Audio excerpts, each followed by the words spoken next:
Ошол көп суроолорду ошондой берет да, көп балалуу кыйынбы деп. Бул көп балалуу мага рахат тартуулайт да. Канча балам көп болсо ошончо үйүңдө майрам да. Күндүгө майрам, күндүгө той дегендей да.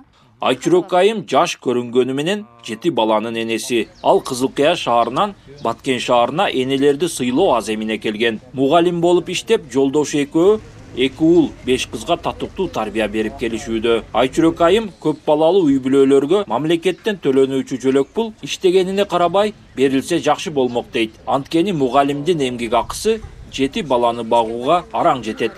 Мамлекет тарабынан эч кандай жардам болбойт. Мен өзүм мектепте мугалим болуп иштегендиктен, ошо мектепте баягы мамлекетте иштегендерге жөлөк пул берилбейт экен.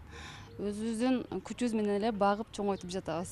Ошол мамлекет ошол жагында карап койсо жакшы болот эле. Үйүң бар экен, машинаң бар экен дегендер бул үйүбүз бизге балага кийим алып бербейт, кийим, тамак бербейт да. Ошол жагын карашпай туруп эле ошол жагына санашат да.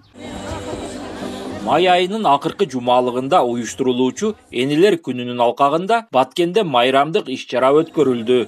Иш-чара облустук бийлик менен Баткен облустук аялдар кеңешинин демилгеси менен өтүп, аймактагы коомдук иштерге активдүү катышкан аялдар жана баатыр эне, ошондой эле эне даңкы наамынын ээлери катышты. Кыргыз Республикасынын президентинин 2012 жылкы 23 февралындагы 93 жарлыгынын негизинде майдын 3 жекшембиси энелер күнү деп белгиленген да.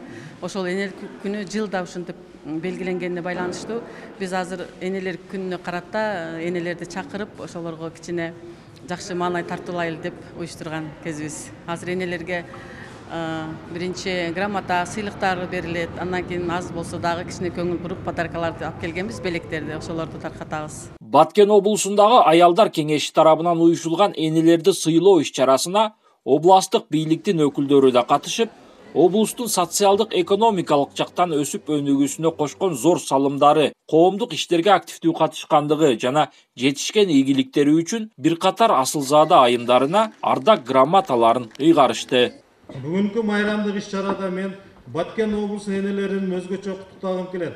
Анткени облус чек арада жайгашкан стратегиялык аймак болгон үчүн облустагы ар бир эне өзүнүн баатырдыгы менен айырмаланат десем жаңылышпаймын.